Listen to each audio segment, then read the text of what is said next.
and uh, Sorry, I and forgot to I start got a early. call from her. Oh, I don't know, 5, 6 years after they were married, and she said, Ned, I was fired from United Airlines because I was pregnant, and they finally asked me if I was married, and I said yes, and so they fired me. And it was okay to be pregnant. That was not a problem. The problem was being married. And so, we worked on that case, and she was reinstated. I don't know, 9, 10 years after she was fired, with back pay and promotion and all kinds of stuff, so that she wouldn't press any kind of charges. Uh, those were the days, boy. But nice go. And what was Louis' famous one-liner about Ted finally, Ned? I don't remember, George. I'm sick and tired of arguing with these fucking atheists. He was going to let go of a whole lot of friendships because they were atheists.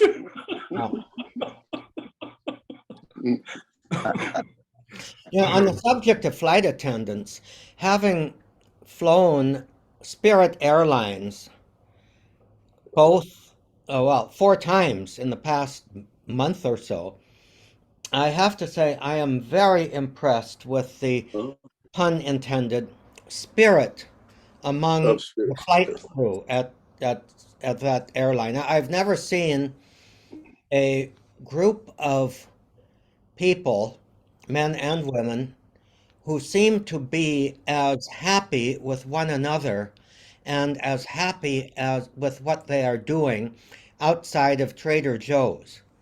I think Trader Joe's has this fantastic spirit also in their crew members, in their people. But Yeah. Spirit Airlines, and then it dawned on me one of the perks of being a flight attendant for Spirit is you can devote yourself to basically attending to the passengers rather than attending to things like meal service and providing blankets that nobody uses, or all of that other kind of stuff that half the people don't use but everybody pays for because it's included in the ticket. And they were just a kind of a funny, happy crowd. Four completely different crews that we experienced, and yet they were all uniformly very, very helpful and glad to be of service. Did they wear Trader Joe's shirts? No, no, they have a black uniform in Spirit yellow. That's their trademark color. Trim. But I don't know what's going to happen now that JetBlue has taken over with them, because there isn't quite the same corporate culture in JetBlue, I understand. But it's a fun airline. As long as as long as you don't expect too much, you can get the basics, and they're pretty good about delivering the basics. And That's they're interesting. That's kind of the first positive thing I've heard about Spirit Airlines. yeah, Really? I went I into mean, it. I'm just making a comment. I'm not questioning. Well, But people don't look at it with the same eyes, I think. I went into all of this with kind of the same preconceived Yeah. notion. We flew Spirit back there once or twice before, and the first time we did have a negative experience because the plane was the plane that we had to get on was 3 hours late coming into LAX, and it was a nighttime flight, so it wasn't until like 4 a.m. that we were able to get on the flight. Yeah. But other than that, everything has been Good to hear. really quite quite good. And the thing is, they fly nonstop to places where nobody else flies nonstop. Mhm. They're the only nonstop flight to Pittsburgh from LAX, Wow. and also to Columbus and Mm. Cleveland, I think it is. Well, that subject of joy, I think, transfers well to this time of synodality. I just read an article in Commonweal about the listening Uh-huh. efforts, and without listening, how do we get to the joy? I mean, the people you described were listening to the clients' needs, concerns, and all. Yeah, Priority was similar. yeah. I had an interesting experience of that. Something of a conflict in trying to understand it in a way, because on Wednesday I had a funeral of a 92-year-old woman who was deaf since her second year. She was hearing and then got meningitis, I believe, and for 90 years couldn't hear. And I was kind of going through this and kind of preparing comments in that as to, so what does hearing mean?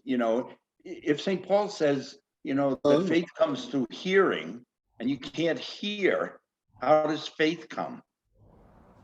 And that it seems to me that it expands the notion of hearing incredibly to mean, that God speaks to your soul, to your inmost being, etc., and which is a much kind of richer notion of just through your ear, if you will.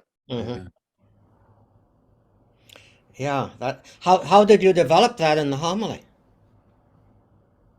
Well, I said essentially that kind of thing, that that God speaks to our deepest inmost being, and whether we can physically hear or not. Obviously, this devoted lady for 90 years was able to hear, just as well in a totally different way from what we mean when we just say hearing. Yeah. Speaking of hearing, oh dear, no, I've just went off. I was going to invite everybody to say hello to the roof of George Ferrick's car. Oh, George, are you listening? George? Yes. How are you? There he Oh, is. there you Let me are. unmute. Welcome. Yeah. Can you hear told me? us- Yeah, we can see you even. Hear you and see you now. Yeah. Yeah. Well, now you can't see me No. Oh, because, no, I'm driving, and so I'm just listening in, and sometimes the reception is spotty as I go underneath some trees, etc. So on with the hearing idea. I know I've had some good friends who are deaf, and it's interesting to talk about hearing and so forth. So I'm assuming that she knew sign language, I hope.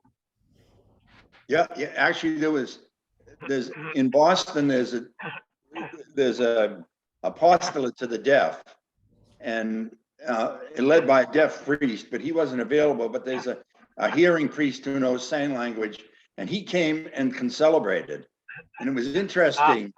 And it was interesting because when he said the parts of the Eucharistic prayer, for the concelebrant, he did it in sign language, and the interpreter then actually read the words.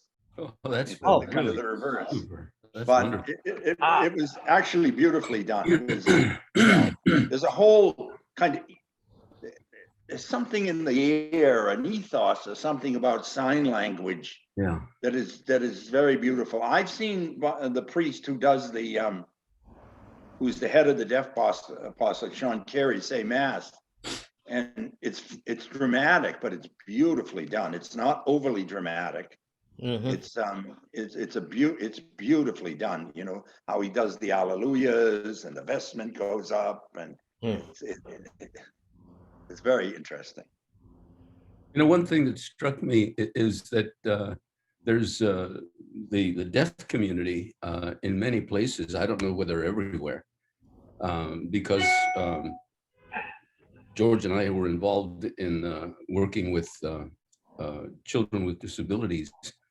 I was told and then found out that sometimes parents do not want their children to get cochlear implants, for instance, or find ways to hear because Be with you. they're Friends, our gospel for today. Sorry about that. no worries, because they find what they do to be a very It's a paperback, but important thing for them. How could their children want to get out of this particular community with all of its particular customs, its ways, and if they were able to hear, they would quickly abandon them. Is the fear, but it's just it was a real eye opener for me. Mm-hmm. You remind me of being an altar boy for a marriage at St. Gregory's Parish between deaf people. Mm. And that was really an interesting experience. Yeah.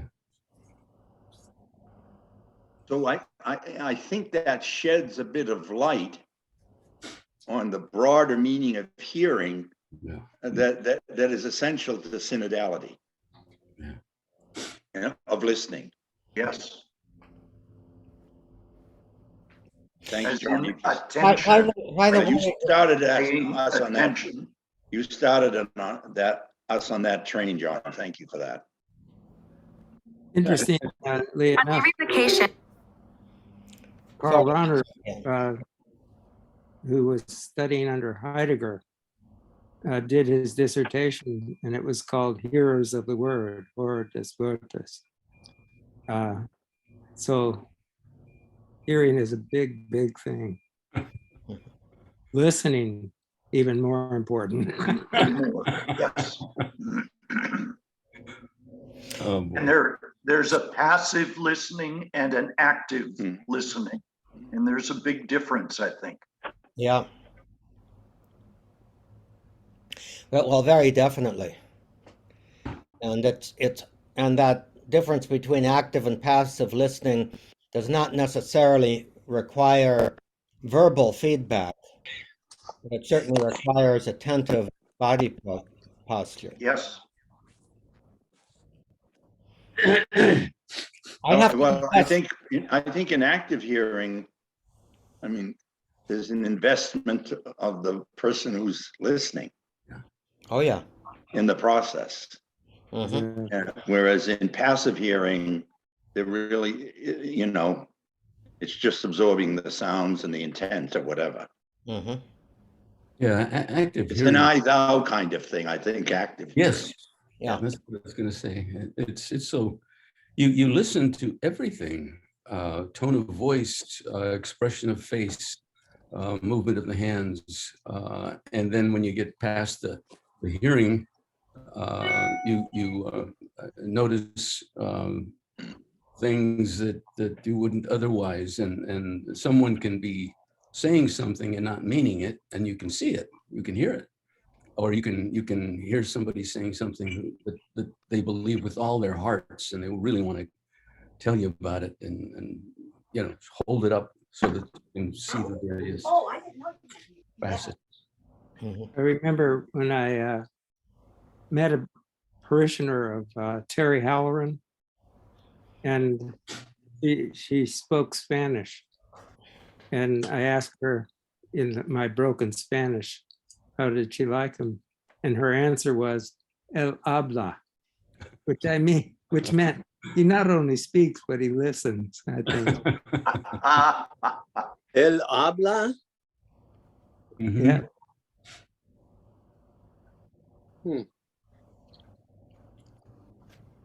Terry did talk. Maybe that's what she meant. Well, I'm sure that's true. I mean, maybe she meant he doesn't listen well. Oh, Is that possible? I What don't do you think the Terry? positive Well, he's side of not. it. Huh? Can you, I'm sorry, we were interrupted by a phone. Oh, let's talk to Suzanne. Suzanne? Here, you get her. Yeah, I will. Let's Okay. talk to her and hear how they're going. Our daughter's calling, so. Okay. All right. We will excuse you Well, I Say hello for all of us. unless you want to include her in the conversation. think, I'm not sure what. She's probably going to warn me about something. Taking care of you, huh? Absolutely. By the way, the reason there were a couple of odd sounds emanating from my portion of this Zoom conversation was I was looking up. There is a daily American Sign Language Mass from Boston Okay. on YouTube. I'll send you the link. when It's probably Father Carey, Sean Carey. Probably. Yeah. I don't know. I don't want to. I don't want to do more work right now because we'll probably get the verbal add into the mix here. Oh, it's forwarded. Can you try to get Sure. her? Can't do it because if it's. You guys been following Tim? If just do this. No. Yeah, We have a little talk about Tommy Ty. we had a little talk right at Before the you came beginning. on. Susanna? Remember Tommy was Ty? I don't. George, I'm Dad? A couple of Who? years behind us in the Tall seminary. fellow. Tommy Ty. Tommy Ty. the name sounds familiar, but probably because of a whole lot of other reasons. Yeah. He Well, was a couple years behind us. Is that right? I think so. Yeah. I remember him largely because he came from St. Elizabeth's also, and I can remember, I can remember teaching him how to serve mass. I was kind of, an older guy in the in the altar boys group, and he was a couple of years younger. So, and a name like Tommy Ty, you can't forget. I told him he was in Grand Island and Scotts Bluff, Nebraska. And a friend of mine used to be the Bishop of Grand Island. And so I spent some time there. And actually, if I can take a minute, I'll tell you a little interesting story about him. I spent some summers studying at the University of San Francisco. And so one of those summers, I got a phone call, and it was from, his name was Jack Sullivan. And yeah, I had just arrived in San Francisco for the 6-week course. And it was a Friday, I think. And he said, "Daly, what are you doing?" At that time, he was a pastor in Tulsa. He'd formerly been head of the Catholic Church Extension Society. And so I said, "Well, I just arrived, so there's no assignments or anything. The first class is on Monday. So are you free for the weekend?" I said, "Yeah." He said, "Well, Swift and I, who was his best friend in the priesthood, are traveling down the coast of California. We're staying tonight at Los Gatos because his cousin was a Jesuit brother. Can you come and meet us and come with us? Do you want to come with us?" So I said, "Sure." So I went down to Los Gatos and got in the car on Monday morning, and Sullivan was sitting in the back seat, which I thought was kind of odd. And so we went down, we went to Los Angeles. In fact, when I worked in Los Angeles, on one occasion, someone said to me, I was in one of these things where you have a breaker, whatever it is, to kind of get everybody loosened up. And you had to tell something that you'd done in Los Angeles that no one else had done. Still early. Icebreaker. I said, "Yeah, an icebreaker, yeah." So they were a little surprised when I told them that I'd celebrated Mass in Los Angeles. And so I went further down to San Diego and ended in San Diego. And then I took PSA back. PSA was, yeah, that's right. Mm-hmm. So when I got to Tulsa on my way home, I got off the plane, and my friend, my classmate was his parochial vicar, his curate or whatever. And Sullivan was there to meet me, all dressed in black, which, in the summer in Oklahoma, no one does that. So I got in the car and he said, I wanted to explain to you what happened. He said, the night before I called you, I got a call from Archbishop Quinn to meet him in San Francisco airport. And at that time, he told me that the Holy Father was going to announce next week that I was going to be the Bishop of Grand Island, Nebraska. But I couldn't tell anyone but my own family on the night before the announcement. So he said, here I am with my lifelong friend traveling down the coast of California, and I can't tell him. So he said, you were my lifesaver because you got in and you engaged him and let me carry my secret in the back seat until I got home. So, Oh, Wow. Good story. Good Yeah. one. Yeah. Had something a little bit similar. Back when I was in residence at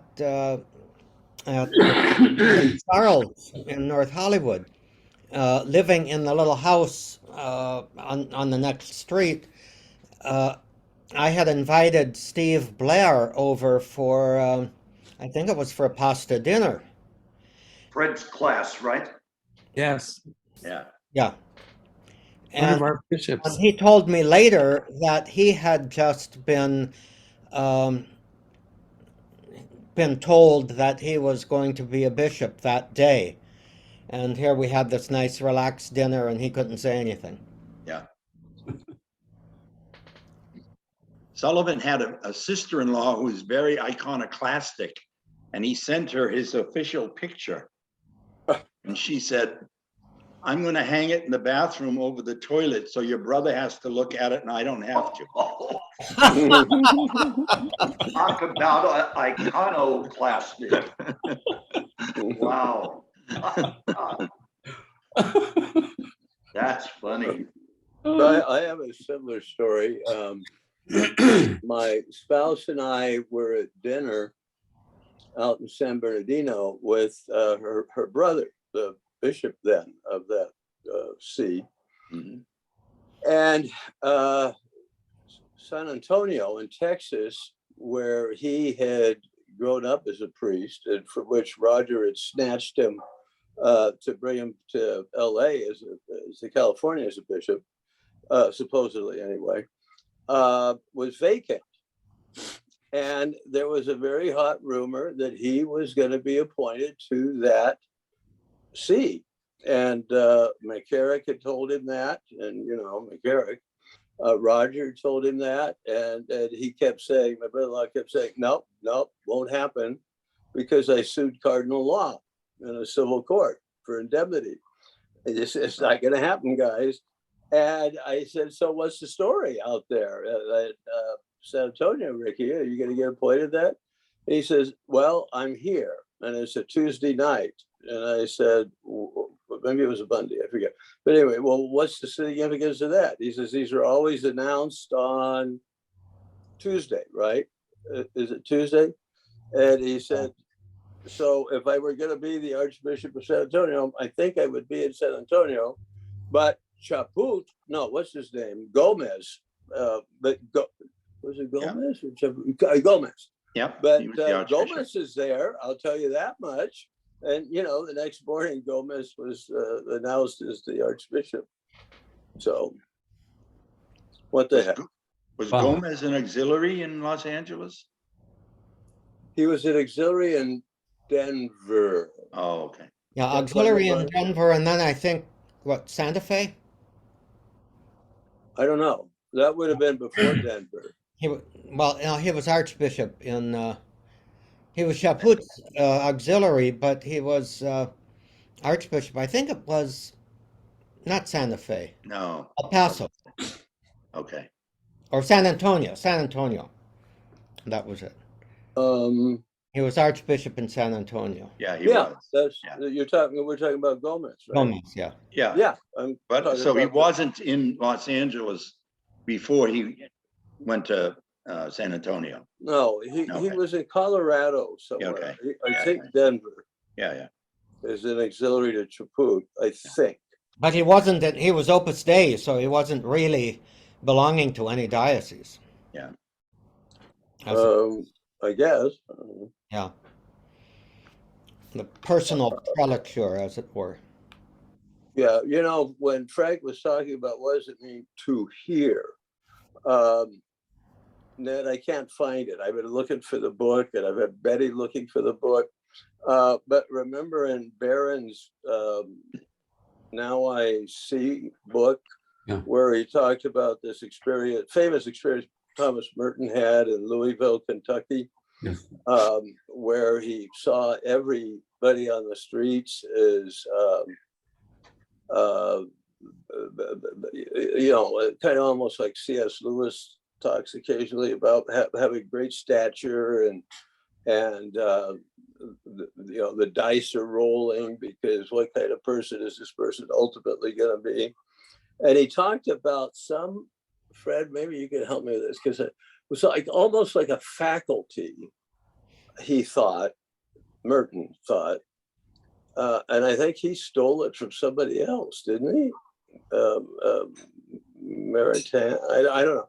But anyway, and it's the very point in a personality where God interfaces with the individual. And can anybody help me with this? Ned, Fred? Well, I just remember that being quoted by another guy who was a Catholic, and he was a black guy, and he eventually became Orthodox. And he told the story of Merton having that vision of what's, it was almost a theophany, the way I recall it. Mm-hmm. And it was really impressive. Because sometimes you experience, especially in cities, of people being almost in a dance when they're milling around and so forth. And so that's a more secular way of talking about maybe the same thing. I don't know. Yeah, but he focused on, in the psychology we were taught what you'd call a faculty, Ned?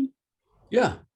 Would it have been a faculty kind of? Yeah, having a gift of seeing in a way that was a gift beyond our ability to perceive. And this is where all the drama and our personality with God is, and the interplay. And I can't articulate it. I'll find it. But it can't be a faculty. It's really a grace. Yeah. That kind of thing occur. Gift. Yeah.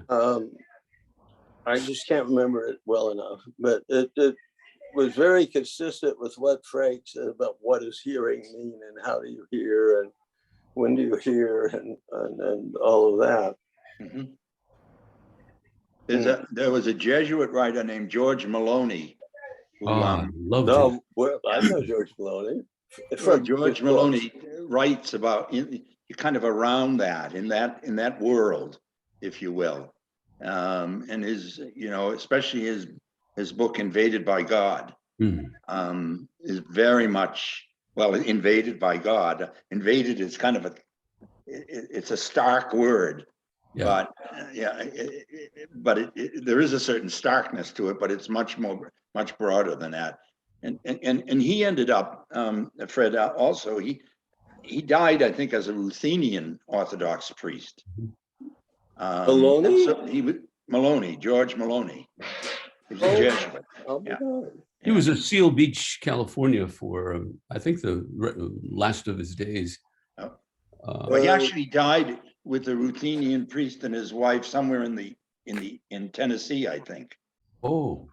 He was with them. They were caring for him. Is it the same one that we're talking about? He was. I don't know. He wrote many books on mysticism. Yeah, that's him. No, this guy wrote books. The guy I'm thinking of wrote books on Ignatian spirituality, discernment and stuff. Yes. And He was a Jesuit. Maloney, but he was based at some retreat house in Massachusetts.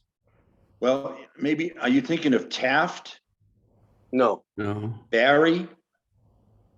maybe Father Barry? Barry.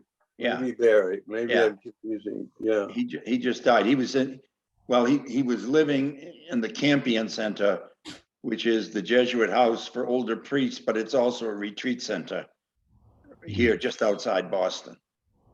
Barry wrote Seeing God in All Things. Yes. Well, that's of course, whom, whatever his name is, that's whom I'm thinking of. Yeah. Yeah, So no. Yeah. I guess it's not Maloney. And that really, Maloney's much more influenced by a kind of Eastern yes. insight into the life of the spirit, very much kind of, what is it Rana said about the Trinity, that if it were declared not to be a doctrine today, then you wouldn't have to rewrite many theology books. And so he's very strong into the Trinity, Yes. and Trinitarian spirituality, etc., and the life of the spirit and that kind of thing. So Yeah. When I was in Andy Warhol was a Ruthenian. Ruthenian. And so you remember his picture of Marilyn Monroe? yeah. It's really like an icon. Andy Yeah. Warhol. Wow. Fred, if I can put the ball in your court, I was struck by the big number. Your course number 1 there at Boston College has what, between 300 and 400 students in the first 2 semesters? Oh, well, what it is it's a course that attracts that many people, but there are many sections of it. And so you wouldn't be teaching all 400. Although on Wednesday nights when they meet together, all the Perspectives kids, you could be talking to 400 people. My question to you, Fred, is over time, how do they seem different? Or do they seem different from past years? Those new students. Well, I often characterize the Jesuits talk about in the exercises you're learning to see God in all things. They see themselves in all things. Surprise, surprise. Well, at least they're thinking cosmically or something. You know, Ned, remember Roush told us that Father Roush at Loyola Marymount, that the this generation they have no intellectual curiosity. Right. They're just not interested. Yeah. Yeah. Does anybody know Roush? Well, Oh, yeah. I know he is. I knew him fairly well. Yeah, he's I actually taught it at Loyola Marymount. I was a part-time professor there when I worked for Northrop Grumman. wow. What Wow. did you teach? Yeah. Taught business as an institution in society, which had a large component of business ethics, because that was my job with Northrop. So Wow. That's interesting. Hmm. Yeah, we had a long conversation over dinner with Tom Roush, and he told us a lot of things that were extremely interesting. And to say that students had no curiosity was just something. I mean, both our kids went to Loyola, and loved it there. One went one way, and the other went the other way on the spectrum of Catholicism. But they, they're still there. I'd like to mention something about George Maloney. When I was in law school, I was also working, and I was married. We had one child, and it was very rough. I didn't want to do a night school thing, so I went to to the day school, 3 years. I wanted to get it over with quickly as I could. And I was finding it very difficult to manage this whole new context, this whole new culture of kids who were at the top of their classes, in undergrad, and some of them were, they were very bright, and some of them were very, very arrogant. Hello, Gary. Gary.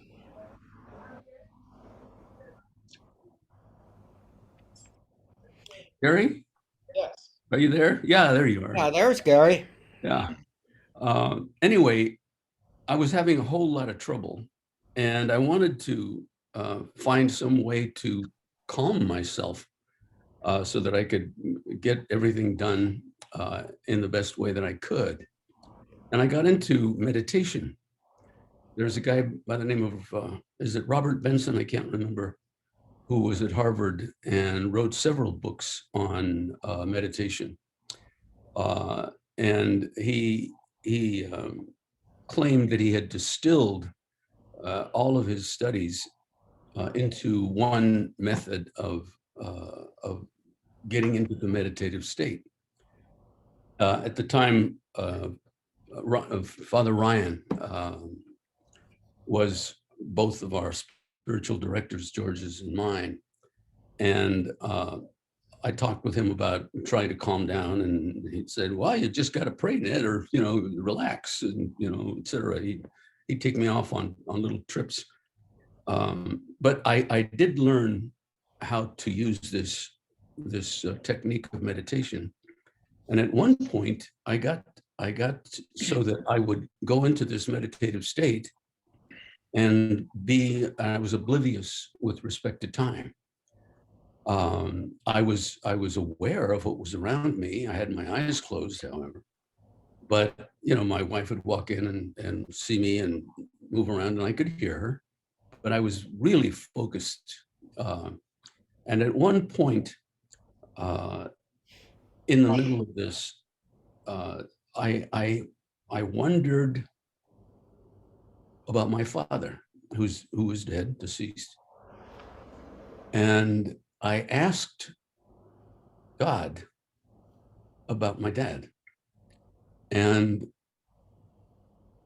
a few seconds later, I was in this state where everything seemed to be kind of, I can't tell you, it wasn't white, it wasn't black, color was not discernible, at least to me. Excuse me. But my dad walked into my vision fairly far away, but also very young. And there was a breeze blowing. It was gentle, but it was strong enough that his hair was waving a bit, and his clothes were a bit, being fluttered.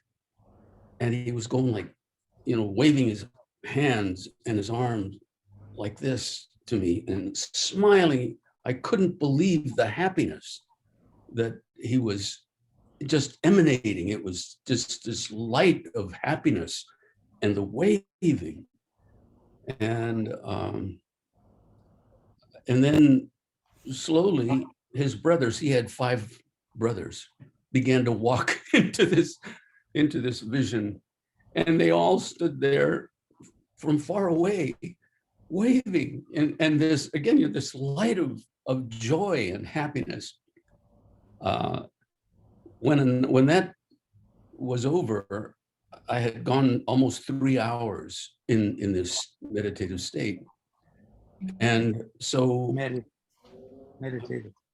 yeah, meditative state, yeah. And I called Herb because I wanted to know what is all this about, And I hadn't told him that I was doing this.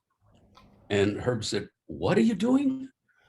And I told him about Benson and how I'd learned to do this. And he said, Stop. Don't do that anymore.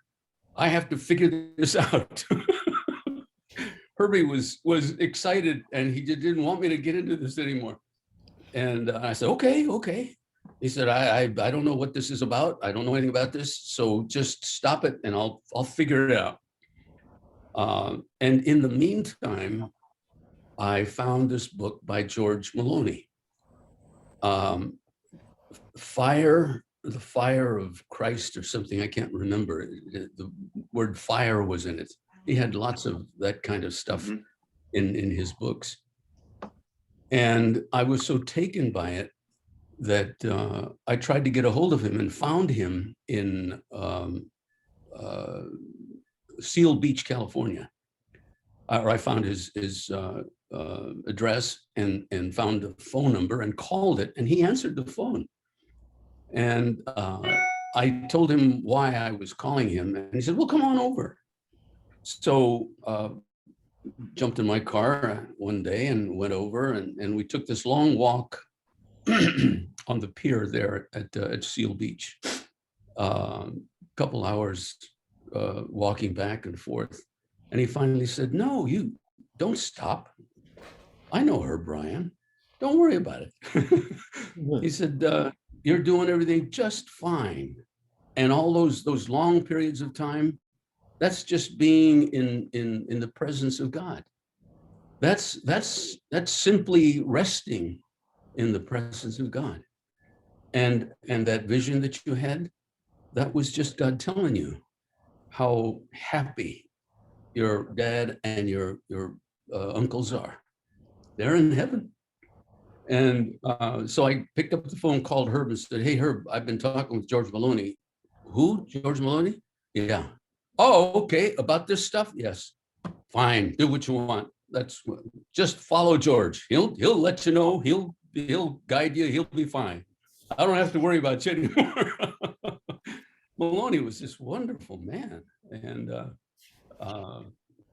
he celebrated Mass daily at this little home, and a whole lot of folk would gather around, and again, the liturgy was quite lengthy, but it didn't seem to be lengthy. We sang. There were long periods of quiet, especially around the consecration. It's just a wonderful man. I'm glad you mentioned him, Frank. Coincidentally, that Benson guy, Yeah. Hans-Georg Gadamer was half of my dissertation, and he came to BC for 8 years. And in one of those years, he had high blood pressure. And he, I can't remember how the circumstances, but he got that book by Benson. Mhm. And he started meditating. And the way he did it was he had a glass ball, and he concentrated on the center of the ball. And he did that faithfully for some time every day, and his blood pressure lowered. Mm. So just an interesting coincidence. This focusing it's not easy to, at least it wasn't for me to attain, but he said, find a mantra that's very important to you. No more than 7 syllables. This was called the Relaxation Response, was the first book that he wrote on this stuff. And he wrote, I don't know, 5, 6 others. And I remember how hard it was to just concentrate on these 7 syllables. But slowly, I was able to do that. And that's when time just disappeared. And I was able to make it through law school with all that other distraction that came through very successfully. And I was very grateful to him. What a blessing, yeah. Oh, God, yes. Yes. You know, Ned, I'm late to the conversation this morning, but with your George Maloney, his name is, I may have read something by him in some of these particular circles of the Trappists. There are these Trappists out of Massachusetts, Thomas Keating a guy named Basil Pennington. They're very big on what they call centering prayer. Mhm. Uh-huh. I don't know what technique that you're talking about, but it's similar where you pick a little prayer word, a single syllable. It's an ancient, from a book called The Cloud of the Unknowing. Right. Yes. I'm sure we're all familiar with it. But they recommend like 20 minutes twice a day. I just do it once a day, but it's just basically just resting in the presence of God. Yeah. And you use a little prayer where when you discover your mind is wandering, you just kind of use that word to kind of come back. But you don't repeat it and repeat it and repeat it the way you would a mantra. But it's Yeah, the breath is used quite a lot. You inhale, yeah. and as you're exhaling, you say your mine was Jesus, Lord, Savior, and then exhaling, and then inhaling slowly, and then exhaling again, and your breath would become very regularized, and you could inhale, or I could inhale very deeply and very slowly exhale with this Jesus, Lord, Savior. You know, I told the guy. Still do that? Pardon? Do you still do that? I do, Tom. Not anywhere near as often as I would like to, but I do. You know, I told a person one time, he's a director of a foundation for the local hospital here. And I forget how we were talking about it, but I said, you know, I try to pray every day. He says, what do you pray about? I said, I don't pray about anything. I said, I just there's a part of me that absolutely needs that time and that space, you know, and that was the Psalm 63, that's the morning prayer of Right. first week, my soul thirsts for you like a dry, weary land without water. So I gazed on you in the sanctuary till you strengthen your glory, for your love is better than life, and my lips. To me, that's the only reason, our souls just need that. We just need that. And I didn't do it today because I was busy with another thing that I had to do, but I miss it when I don't. I think it changes you little by little in subtle ways.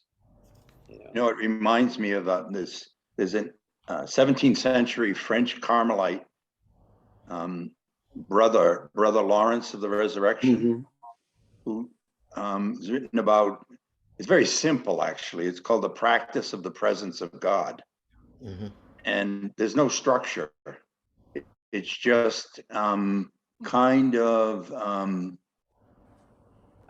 making yourself used to finding and be impacted by the presence of God wherever you are and what you're doing.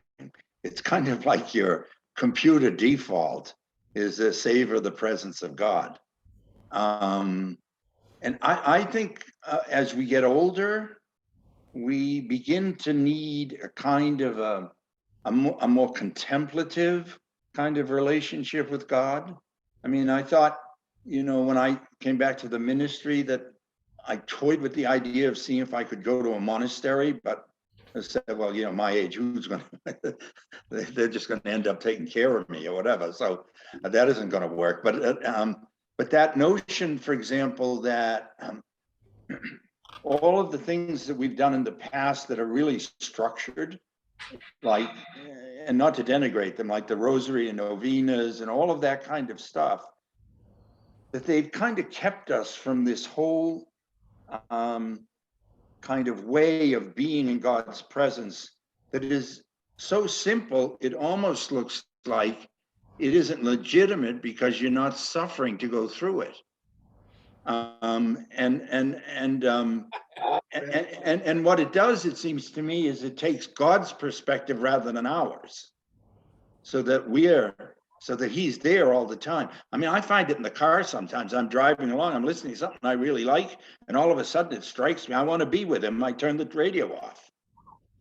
So it's this kind of thing, I think and I think that's kind of somewhat the root, if not directly, Gary, with what Keating and company were saying about that, and it's very much in line with what Maloney talks about. Mhm. You know, I read, I tried, this guy, Thomas Green, the Jesuit, wrote a series of books, you know, When the Well Runs Dry, and I've got 3 or 4 of the books, and he just interprets Saint Teresa of Avila and John of the Cross.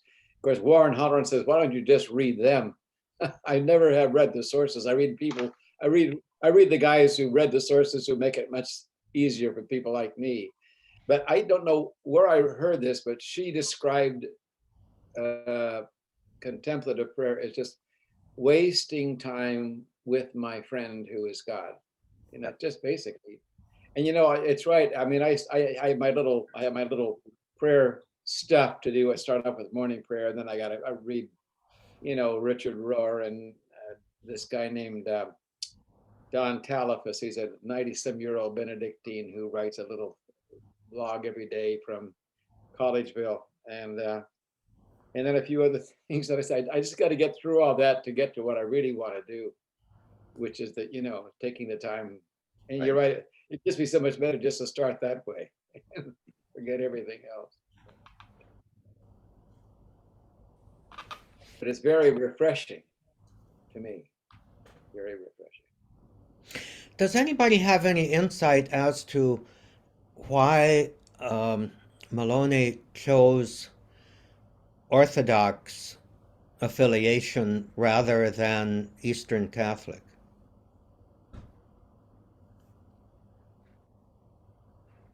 Because the Ruthenians are very, very strong in many areas of the United States, including Southern California here. Is he not a Roman Catholic? No, Well, he died as a Ruthenian priest, but interestingly, he was never dismissed from the Jesuits. He died as a Jesuit, I thought it was a Jesuit. Yeah. but his his obituary practicing. He was practicing and living as a Ruthenian priest. But Ruthenian Orthodox, according to his obituary. Right, right. It's distinct from Ruthenian Catholic. Right.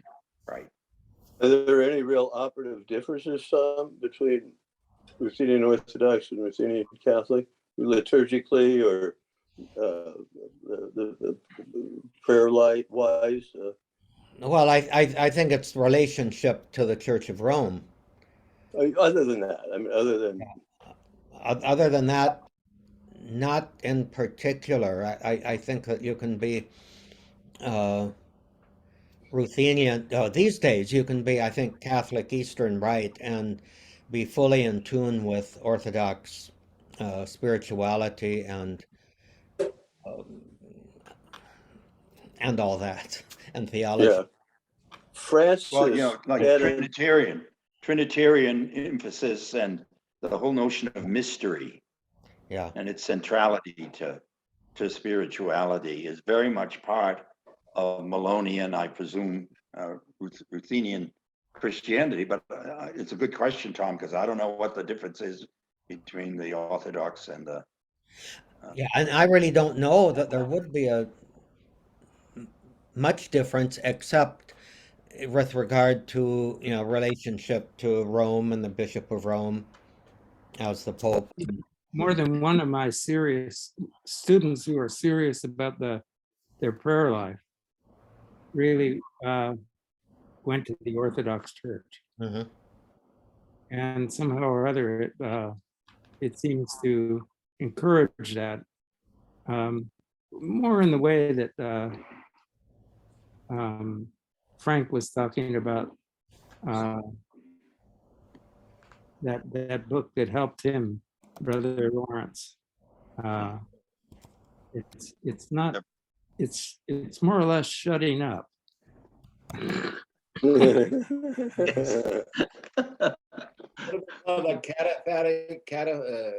what kind of prayer is it called? Yeah. Anacaptic or something like that, isn't it? Cataphonic. No, Maloney talks about, I got his book here, so he talks about it. I forget what he called it. Apophactic, is that? Yes, and then cataphatic. Yeah. Yes, Apathetic, that's- Herbert was, his direction of me was very much a user of those two terms. Anaphatic, I could never find it when I look for it, but I think, does it essentially mean beyond words? Am I right, Fred? Yes, What Yeah. is it? that's right. And it's, and somehow or other, you can have the so-called negative theology. That's it. Realizing that since we're human, we really can't discern the essence of God until Right. we reach heaven. And so if we admit that, but don't take it as a form of deprivation, then in a way we're probably listening to him more than we otherwise might. You know, it's interesting to me. I found this out a couple of years ago. There's an Armenian Orthodox mystic. I can't think of his name. He was a poet, and he did not spend a day of his life in communion with Rome. Not 1 minute. And Francis has canonized him. Say more, George. Huh? Not. Say more. Why not? Leave it to Francis. Yeah. And he's a famous mystical poet. The Armenians love the man. He's very well known in the Armenian church because they have, as a people, they have an interesting approach to religion. They would die for their religion. They might kill for their religion. I don't know. But are they going to go to church on Sunday? No. It's a matter of alliance. At least it's explained to me by my friend Henry. But they're so intrigued. And they came up, Fred, you may know about this. They avoided the whole Chalcedonish fight. They came up with a way that Jesus is both God and man, but does not have two natures. And it'll reference that even in Wikipedia. And I don't, and Francis and John Paul was just all over that. He was writing to the Catholicos, their Pope, whom I walked by about 3 feet from when we were there. I didn't know who he was, but what a great theological way of approaching the dual nature of Jesus. This was to say, well, whatever, but he's one. No, he's not dual natured. He's one natured, but it picks up both God and man. Have you ever wrestled with that, Fred? With their? Well, I mean, the way that it took quite a few centuries to come up with the idea of two natures in Christ, and it's just a matter of having a more differentiated view. But if you're a friend of Jesus and he's your friend, you don't need to know all. You're fine. Brother Lawrence of the Resurrection never got involved in that. No. No. There's an expression in Chicago politics I read somewhere. I think it was in a biography of Obama. The guy says, stereotypical Chicago ward healer / boss. And somebody was coming to see him, and he says, "Who said it?" And he says, "Nobody said it." And he said, "Well, I don't want to meet with nobody that nobody sent."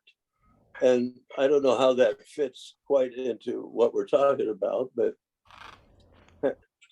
Pleasant Ring. I don't know what the hell. By the way, I think that's Saint Gregory of Narek, and he was also declared a doctor of the church. Yeah, that's right. The only doctor of the church who was not in communion with the Catholic Church during his lifetime. Yeah, the only doctor of the Catholic Church that wasn't a Catholic. Yeah.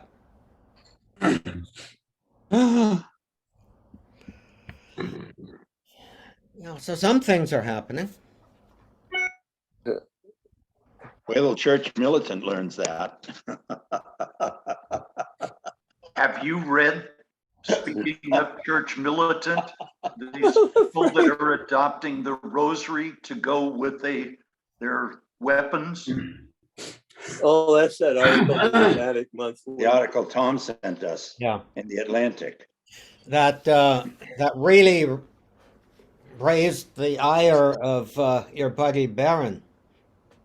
And Yeah, I found it interesting that Barron recognized the direction that went, but he attacked the Atlantic for publishing it. And I wonder about that. That was a tough one to hear. Attacked the Atlantic, but he also really attacked the author, and I thought the author was a very well balanced. I did too. Yes. yeah. I as much What are as you I referring to? George? say what? I'm just asking, what are you're referring to an article? I don't In know. the Atlantic In Monthly. the Atlantic.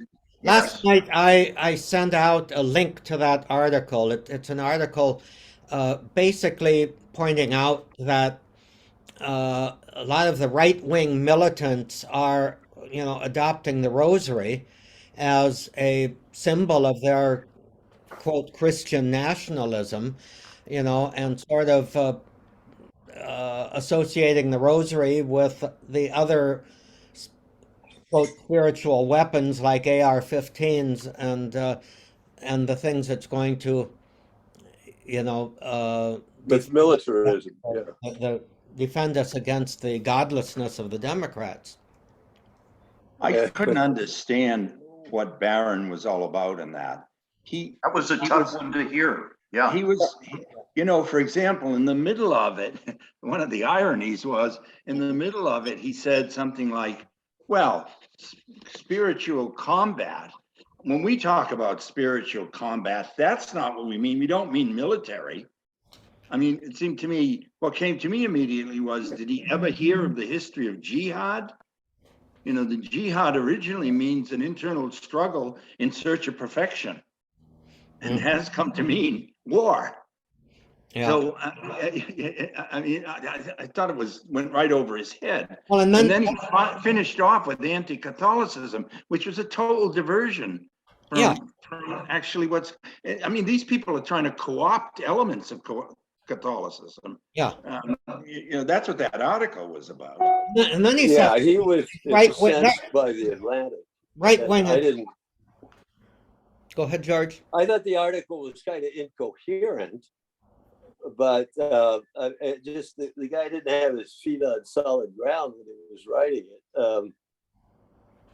But still, he was. I agree with you. He was trying to be open and fair, and but I looked up the author, and it appears he's, as far as I could find, he's never written another article ever. Well, and I don't think it appeared in the. Well, I know it didn't appear in the print version, the print edition. No, I don't. I have it. It didn't appear in that. No, couldn't find it. Yeah, and so it's one of those that they simply publish online. But Barron really got into a snit about that, and the other time he got into a real snit was that Pew survey about where Catholics are supposed to choose whether the Eucharist is a symbol or not. Whether Whether the Eucharist what? Whether the Eucharist is a symbol or not. Oh, yeah, yeah. Which I think was for Pew, that was a very poorly done Mhm. survey. I insist that the average Catholic believes in the quote real presence in the Eucharist, however it's defined. Yeah. Certainly the folks that come to communion do, it seems. Both my wife and I are Eucharistic ministers, and when people come, I mean, that is Jesus to them. You know, and some exaggerate it and kneel down or refuse to take it in the hand or whatever, but that is Jesus. Yeah, and if that same question, the way that Pew asked it, had been asked of Catholics 50 or 100 years ago, they probably wouldn't have gotten much of a different answer. Or they may, I don't know. But I they think wouldn't have that whole thing, understood the answer. You know, I went on Saturday, Betty and I went to Archbishop Gomez's thing at the cathedral. I was kind of drafted into it by our Eucharistic, what should I call him, master in our parish, who basically said everybody involved in any aspect of liturgical ministry must go to this. So we went, and it's just, Tom, I think it would have driven you batshit, because it all seemed to be about adoring Jesus in the Blessed Sacrament, you know, the real presence, and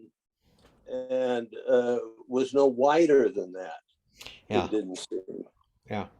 And that's what I have object to to is confess, the refusal to make it a wider concept. I Right. obviously don't deny the transubstantiation or the legitimacy of adoration, but it's much broader than that. well, I I- thought of you when we had benediction. Uh-huh. I also think that we don't trust our people. Yeah. I mean, if anytime I've celebrated mass in my little church, for example, at the you know, at the consecration, there's not just the absence of sound in the church, there's profound silence. Mm-hmm. Mm-hmm. And, you know, I've experienced that one time at a Well, the wedding. damned altar boy rings the bell. Yeah, that's true. Right, exactly. But I experienced that one time at a wedding in which half of the church had grown up in a communist country and were totally religious. And the other half were devoted Catholics. And even then, there was not just an absence of silence, it's a profound quiet that descends on the place. And I say that we don't trust our own people. We don't listen to them. We don't hear what they're saying. And that has the bishops of the United States off on this $28 million. I mean, in this diocese, for example, the first letter from the Cardinal Archbishop announcing the Eucharistic year in Boston had an image on it of a priest with his back to the people. Oh, my. And every other image that came out was either the monstrance, or if in fact it was the table, it was all clerics. There was no lay people around. So, I mean, it gave evidence, for example, that in the planning of this, there was absolutely no legitimate Eucharistic or sacramental or liturgical theologian involved. So I think this is, and the other point is what Tom's point is, for instance, in some ways, so what if they don't know what real presence means? But they appreciate what a deep encounter with God means. And that, it seems to me, it's this hang up on real. I mean, Pew Trust, they don't know what real presence means. Mm-hmm. No. Who knows how those questions were constructed, you know? You know, the question I, go ahead. Church accepts an apophatic theology, and that doesn't mean that when people who have that theology go to communion, It's the real absence. Uh, uh, I always like to That's know, funny. That was devilish. what is the unreal presence? Yeah. You know, I mean, if Saint Ignatius said, you find God in all things, where is God not present? Right. I mean, Right. religiously, I mean, so if like Tom, you mentioned it a few days. I mean, we have a lot of people have I guess a very impoverished understanding of what a symbol is. Mhm. You know, a symbol bears the reality. Right. Just look at your wedding ring. I mean, There's also the isn't that point God is really present in each of us. If I Sorry? can interrupt just for a minute and take us back to the rosary. George and Ned, you knew my dad, Mm-hmm. and we prayed around their bed every day of May, the rosary. And as we got to each new mystery, my dad would make us pause and he would give us a reflection. During this mystery, let's reflect on this in our life.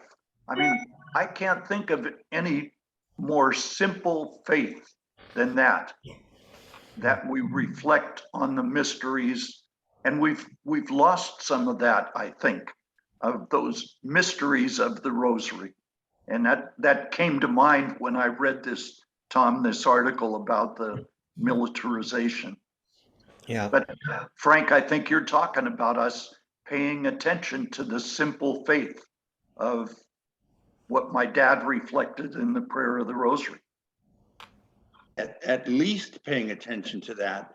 But beyond that, I think that for a lot of people, it's a profound faith.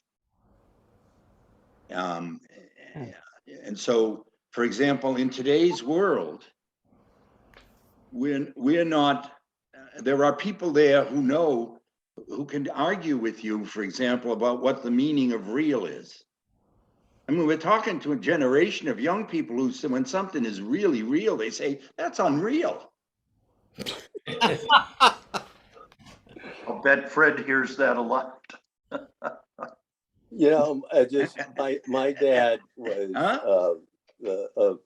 devoted to the rosary, but he was always, two stories. He was always frustrated. He said, "How do you think of those mysteries, and at the same time say the Hail Mary and keep track of where you are in each individual Hail Mary, not just the decade?" It was frustrating to him, but what I best remember, and it's just quite something for me, is that when Joseph Stalin died, the day Stalin died, March of 1953, my dad made us kneel down on a hardwood floor and say the rosary for the salvation of Stalin's soul. Wow. Now, I guess we would call him a literalist, huh? Yeah, but forgiving enemies and so forth. But I'll never forget that. My brother doesn't remember it. Well, but he wouldn't, huh, John? Stalin's grateful. I hope. Maybe there's a wave out there, right? He was in a seminary, actually, Stalin. Yeah, he was. Yeah. You know, I what was the name of the book I read? The Court of the Red Tsar, I think. And he had a beautiful singing voice. And he'd get his cronies together and they were singing, you know, shooting down vodka and all that, and they would sing. And there is this anthem in the Orthodox Church, I think the Russian, might have been the Georgian, but for Easter, some anthem that is supposed to just be beautiful, beautiful, beautiful. And Stalin would sing it, you know, sitting around the table, writing up his little lists of whom to murder this month. There's a scene of that in Herman Wouk's book, War and Remembrance, I think, where Pug Henry is in Russia, and he's to pick up all kinds of data for FDR. He's got a friend who's a general in the Soviet Army, and it isn't Stalin who's singing, but he's the one that woke was talking about. And just I had no idea that he was that jolly and communitarian with his people. Or Stalin? yeah, Yeah. For whatever it was worth. well, he had a good time, and they all at least Yeah, pretended yeah, oh, to have a good time. What's the name of that movie about Stalin's projectionist? The something circle, closed circle. Anyway, Stalin liked movies, so he had a movie projectionist, and the guy was terrified of him, and yet adored it. As so many of them did. I mean, when Stalin died in the Gulag, people, broke down in tears. Go figure. Holy moly.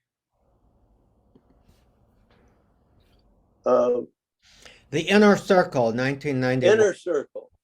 Thank you. But there's this one scene in there where Stalin, knowing how terrified this guy is of him, says, well, we're all friends here. You're not afraid of anything, are you? And Stalin's cronies are saying, yeah, what could you be afraid of? Whatever Stalin's nickname was. No, he's a friendly guy. Don't you think?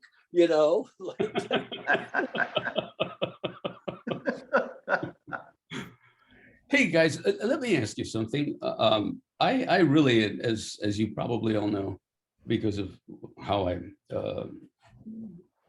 phrase it when I talk about him, I really like Bishop Barron.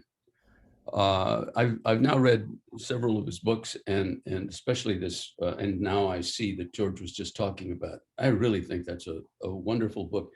Fred, have you read that at all? No. I'll send it to you. I know you'll have all kinds of time.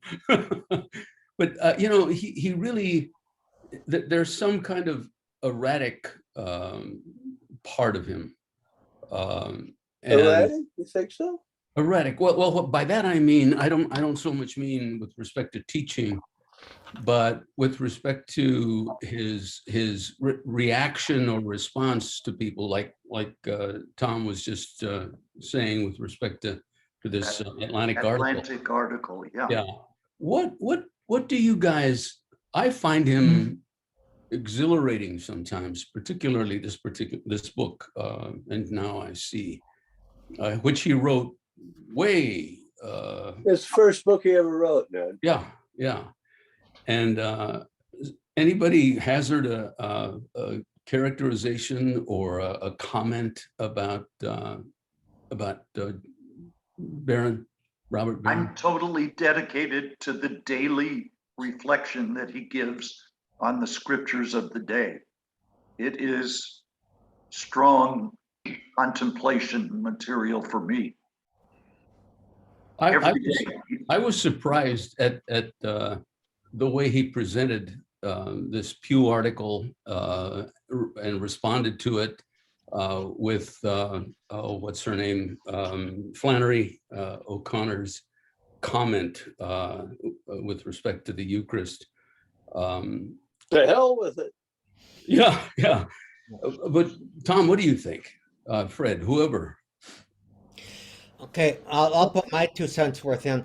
I think he is really, really, really, really good, articulate, well-grounded in the area of his focus.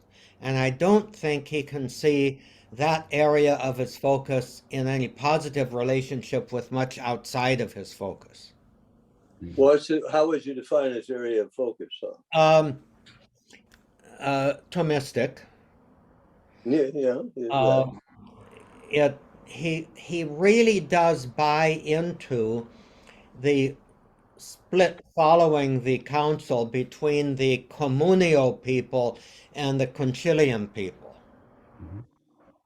And has, he has absolutely no use and never says a positive word for people like Karl Rahner, for people like um, Bernardine.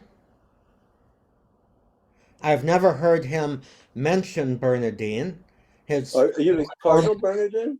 pardon me? Cardinal Bernardin? Cardinal Bernardine, yeah. I just read something by him the other day where he spoke very positively about Bernardin. Okay, well, I didn't see that. I would you I think it's in one of his books. Yeah, because he is obviously captivated by his mentor, Cardinal George, George, yeah. That he is. but And by Aquinas. and by Aquinas, of course. And he seems to like Hans Urs von Balthasar quite a lot. Right. When Balthasar is, Rather than Rahner. sort of leans in that direction. That's the communio Rather than concilium Rahner. split, kind of. Yeah. And he seems to look with a lot of distrust on the theologians of the concilium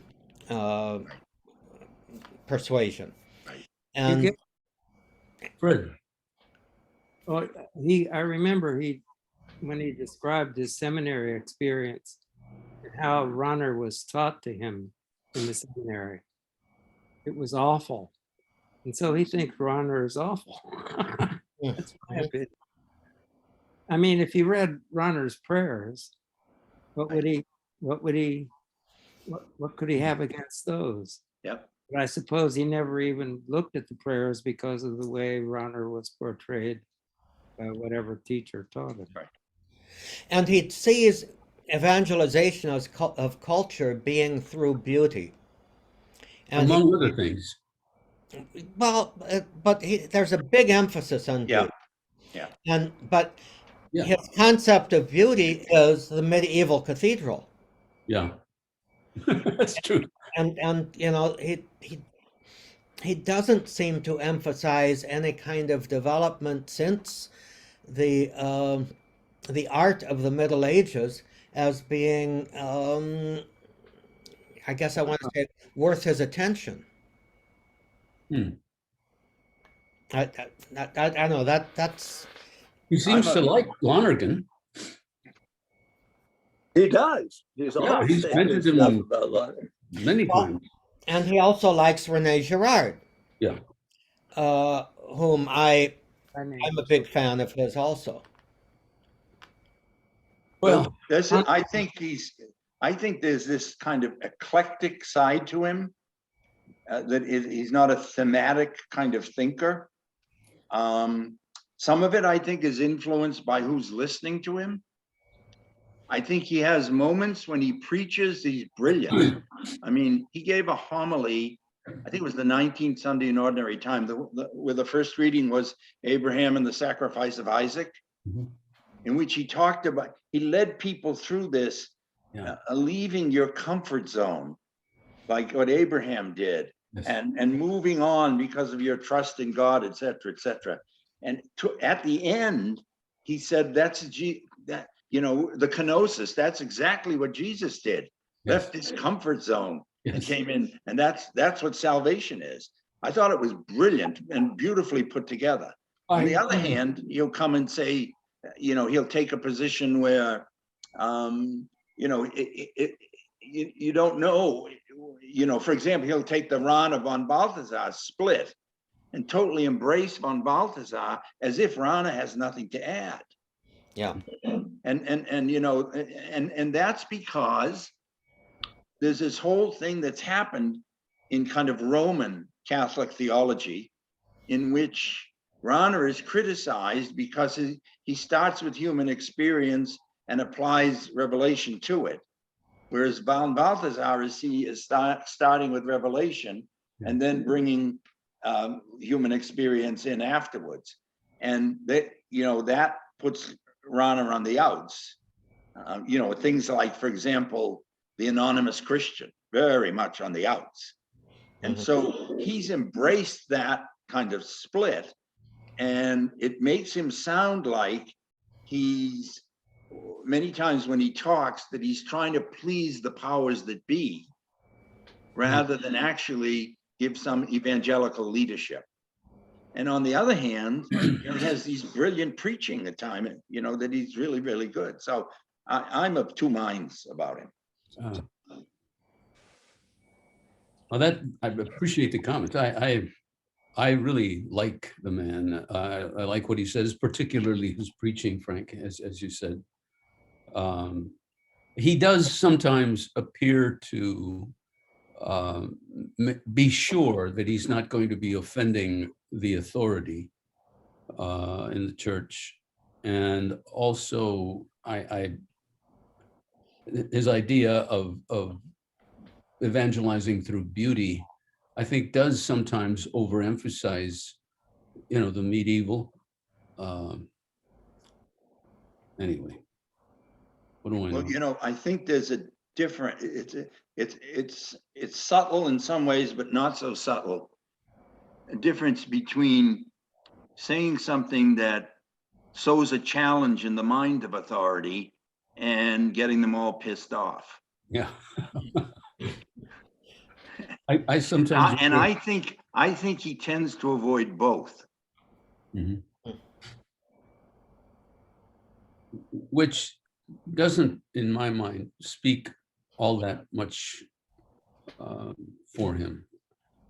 I guess, you've really got to be ambitious if you want to be some high prelate in the church. I remember being told about how Cardinal Mahoney worked his way up. And I remember being told that he was Timothy Manning's wonderful pal until Manning helped him become bishop. And then he never talked to Mahoney or Manning again. So who knows? That's gotta be exaggerated. Pardon me? That has to be exaggerated. I would think so. But I Mahoney, think we need to also pay attention that Barron is out there every day. How vulnerable any of us would be if we had to be out there every day like his. Well, parish priests are out there every day. Yep. Well, exactly what do you mean by out there every day? It seems like he is, Publishing, He's- speaking. yeah, Oh, but he is also speaking into a camera. But what do you think, Okay. guys, when he, meets with the employees of Apple at their Cupertino facility? Google. Or Google. Huh? And Google and And Google. who else? And, and his YouTube stuff will attract like 15,000 hits or viewers. mhm. And, they react like the immature pagan twerps they are, many of them. But seems, on balance. Well, no, see, I can't say that because I don't see the bad side of Barron. I haven't read his books in depth, but I was surprised to see that he's not a raving fan of Karl Rahner's, the anonymous Christian concept. I guess he thinks theology should be more structured, but see, I don't know anything about Rahner, so I can't react to it. Do you, Ned? No. John, Well, Yeah, I don't know that he criticizes Rahner that much, but he ignores him. a little. He criticizes it a little, Yeah. teeny bit. And in the book that he wrote with John Allen, he makes it clear which side he's gone on, not Rahner, but von Balthasar. Mhm. Yeah. Fred, what were you going to say? I was just going to say, well, in relation to what you just said, Ronner and Balthazar had the greatest respect for each other. What the hell? Why do you have to choose sides? Yeah. Yeah. Well, both and, as John Bremer loves to say. Yeah, right, We're John? We're Catholics, for God's sake, both and. Yep. Right. Gary Lombardi, you've been a little quiet on this. I was topic. I was gonna call him out if you didn't, John. You know, I tell you, I just sit here saying, I need to spend a lot more time, doing some looking around. I mean, reading this stuff. I know nothing about Ronner. I know very little about von Balthasar.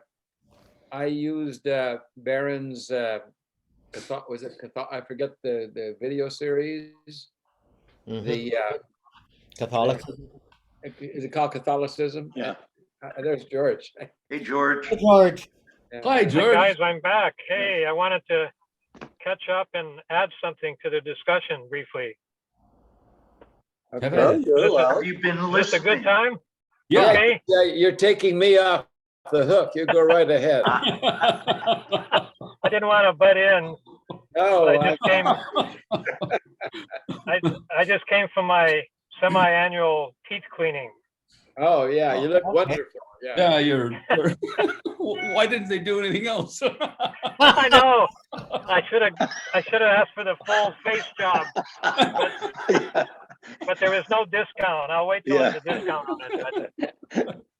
But I wanted to catch up with a few things. One is I wanted to mention somebody who died, Fred Buechner. You know him, or maybe his name is Frederick Buechner, Buechner. He was a Presbyterian theologian who wrote several books and novels, and there was an obituary in the New York Times just a day or so ago. And I have to admit, I never read any of his books, but the obituary ended with him. He talked to his elderly grandmother, I believe, about death, and said, "What do you think about death?" And she said, "I don't like the way people talk about it, like so and so passed away." She said, "What's happened is the world has passed away." So I thought that was very interesting. Yeah. Yeah, interesting way of thinking about it. And just a couple other things. The last session we had together, which I wasn't at, but I listened to some of it. There was talk about the golden thread. Do you remember that? Who's in hell, or is anybody in hell? There was that big discussion about that. Yeah. I'm glad you've all forgotten that, because do you remember that? Well, that's Yes. been an ongoing we had, discussion. One of our favorite Yeah, things. and I don't want to resurrect it, but Resurrect Here hell. goes. Well, after the. but the thoughts I had, it seems like there are some people who exist who have done an untold amount of harm in the world. Who have outsized, I'm thinking of Stalin, Hitler, I'm thinking of Putin, I'm thinking of Trump, that they just don't do a slight bit of damage, but they do a humongous amount. So that's one thought that occurred to me. I find it hard that they get left off the hook somehow.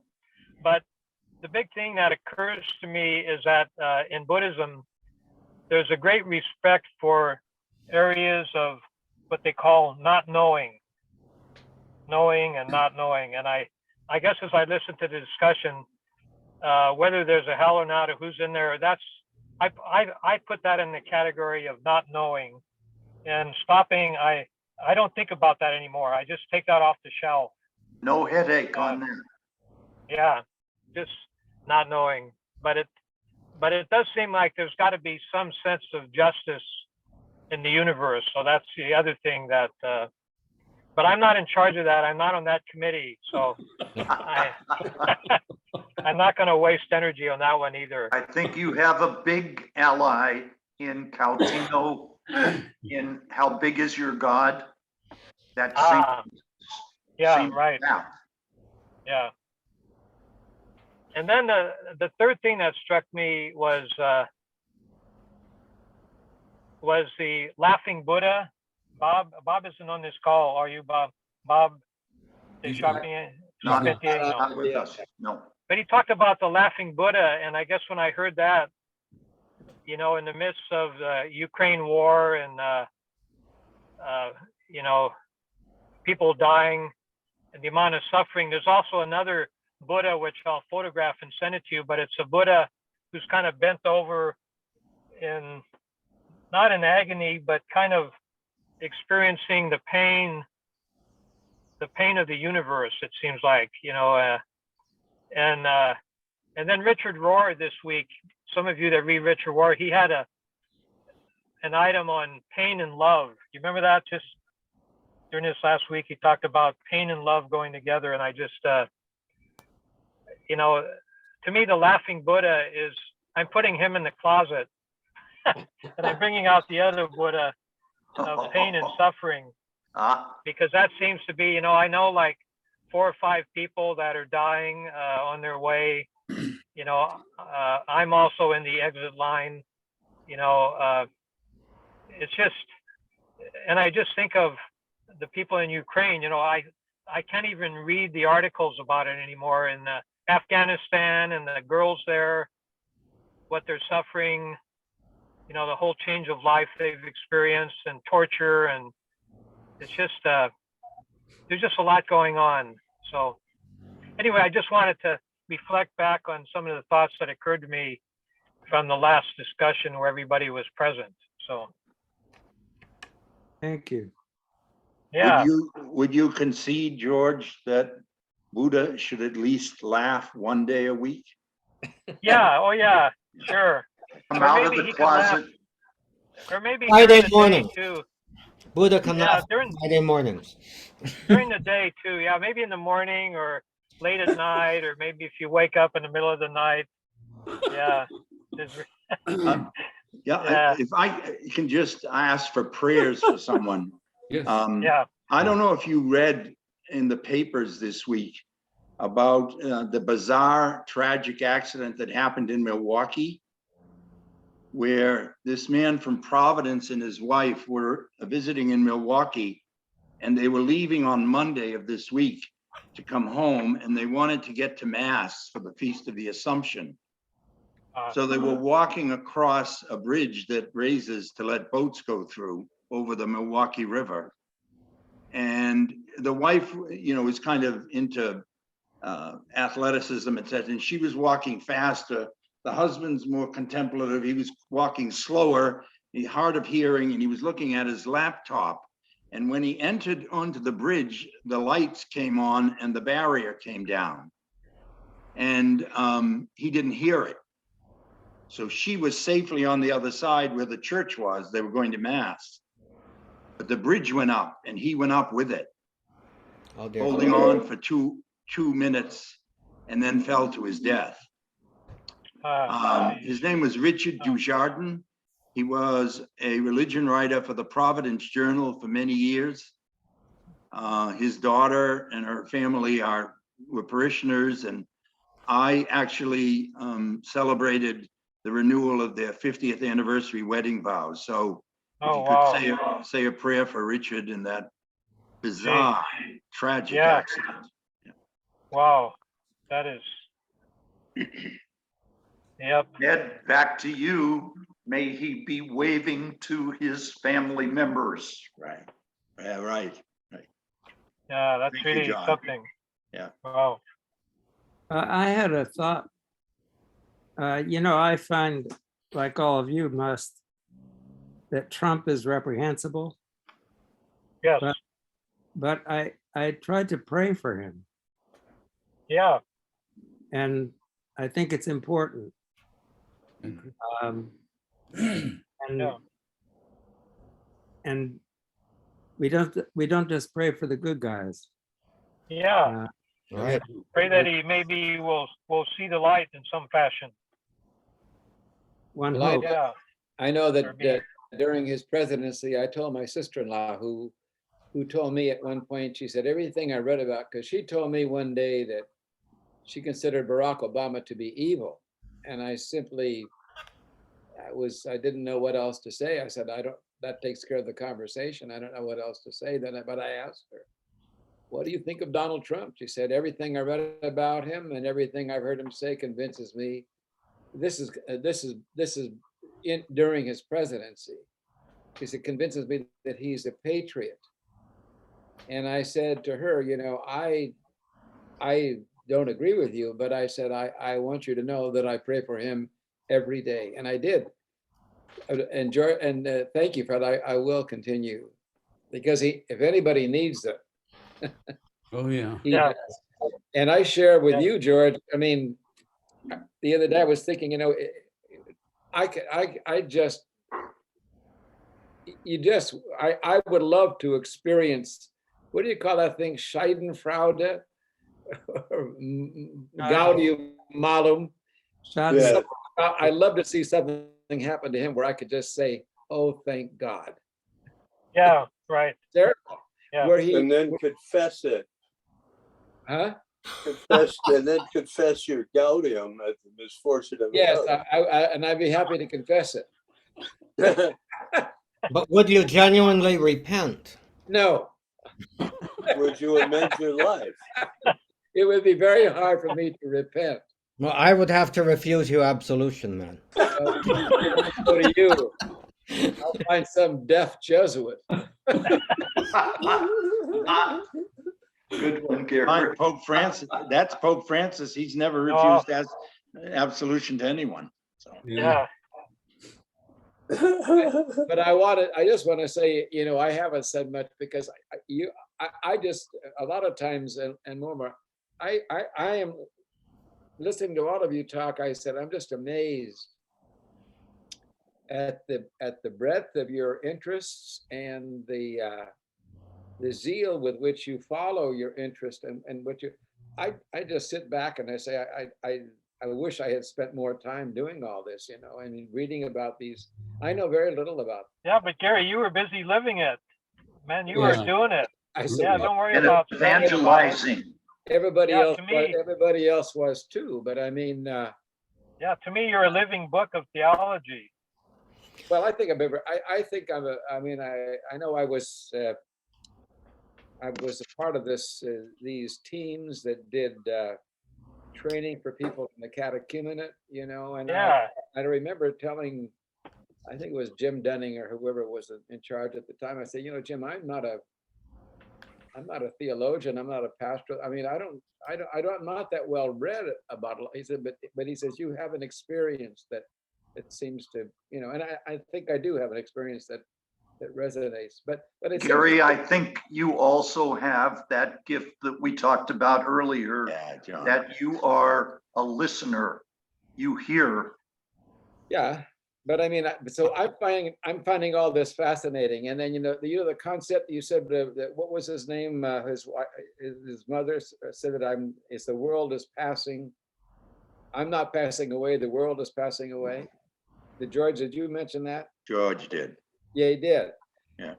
Remember Teilhard de Chardin?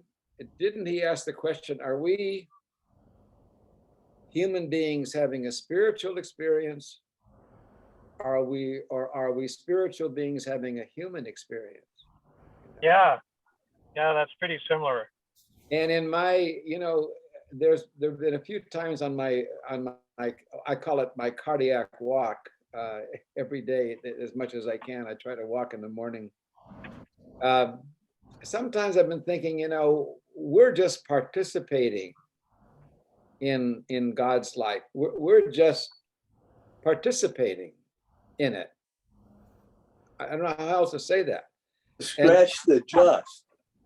Yeah, I agree with that. Right. We are Scratch participating. the in just, God's that's right. life. We are participating in God's life, and we are privileged to live on this earth for a time. And then eventually, hopefully, we'll be experiencing the fullness of it. But I mean, Well, I think the miracle is too that he's participating in our lives. Mm. Yeah, But It's a two-way street, if you will. Yeah, what you're saying, Well, I think not only is it is a two-way street, but God is the one taking the initiative, not us. Right. Yeah. What's that little phrase in? yeah, otherwise we wouldn't be here. That's right. God help us. But I'm going to spend more time on the internet reading all these things because they're fascinating. Yeah. And I'll leave it to you to summarize Ronner and Von Balthasar.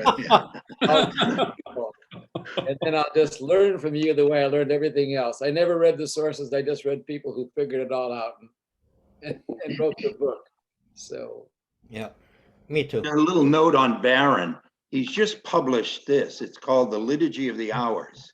Yeah. So for $7 a month, you get the book mailed to you. This is the September one that just came. I think it's And wonderful. it's morning, evening, and night prayer. Yeah. And the only flip you have to do is for the hymn.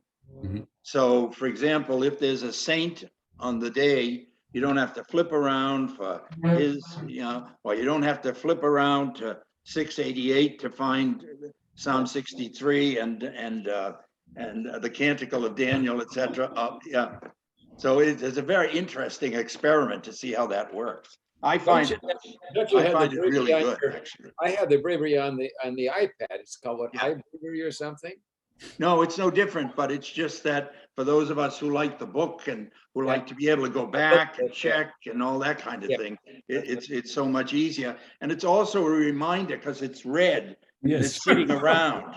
So Yeah. you- See it anywhere. it annoys you all. Yeah, take me up, don't let me sit here. And it's on fire. One thing about Barron that intrigues me is the guy is, and I'm among his unadulterated fans, but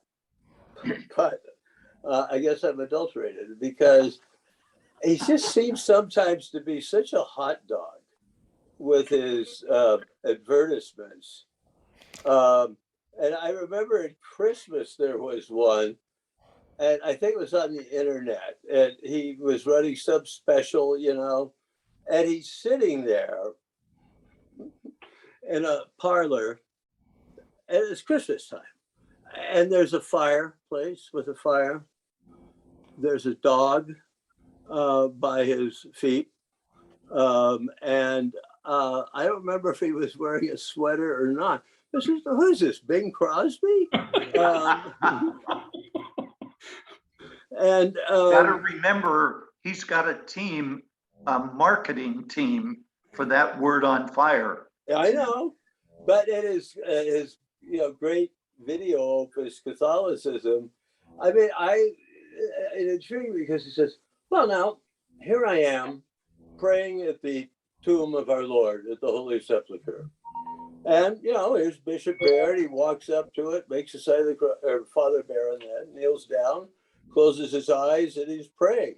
And we all get to see him pray. And cuts against my grain. We were taught not to do that type of thing. But it doesn't seem like he's doing it vaingloriously or hypocritically or, I agree. but just no me calle, as they say in Spanish. It just, does anybody else have that reaction? Occasionally when he's selling his books, he says he only spends 10-15% of his time on Word on Fire. The rest of it, That's got to be bullshit. it's gotta be, yeah, or else he wouldn't sleep. I don't see how he sleeps if he spends 100% of his time on it. Oh, Lord. Did you see that article on him? And it was a hit piece by I don't know, Church Militant or somebody, where they gathered all these muscle-bound guys who were part of his coterie. Yeah, I did. Did you see that? That's just a little tiny piece. And so Father Grunau, or whatever his name is, That's his name. is a bodybuilder. I don't know. I guess it just strikes people as crazy. Well, I think Wilbur, it's time for a closing prayer. Well, And it's 12:01. I do have a funeral that I. Anybody like to offer a closing prayer? Fred has at arm's length that prayer from the Anglican Book of Common Prayer. That was terrific from about 3 weeks ago.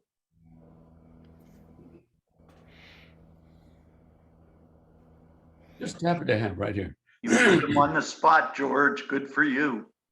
Oh, it's a wonderful prayer. Yes. Send it to us if you have it. You want me to read it? Yeah. Please. Yeah. Yeah, please. May he give us the courage, all the courage that we need to go the way he shepherds us, that when he calls, we may go unfrightened. If he bids us come to him across the waters, that unfrightened we may go. And if he bids us climb the hill, may we not notice that it is a hill, mindful only of the happiness of his company. He made us for himself, that we should travel with him and see him at the last in his unveiled beauty, in the abiding city where he is light and happiness and endless home. Amen. Amen. Amen. Thank you. Well, I thank just you all. will be. I'm gonna probably leave next week for about 2 weeks. I'm gonna drive up into the Northwest to see family, so I probably won't be joining you, but I'll find out when it depends on where I am at the time. So But it sounds like you watch the video and you absorb what we do from week to week. I don't watch the video too often because I'm usually part of it. But no, I love hearing all this stuff, and I said it just challenges my mind. So, but I got to start Have a good trip. getting up on all this stuff. Thank you. Thank Have a you. good trip, Gary, and don't work too hard on getting up to how you fantasize the speed of the rest of us might be. Because there are some of us who really You know, are needing I'm to almost, get I'm up to your speed. yeah, I just figured that I'll be 80 in September, and I figured it Me worked too. so far.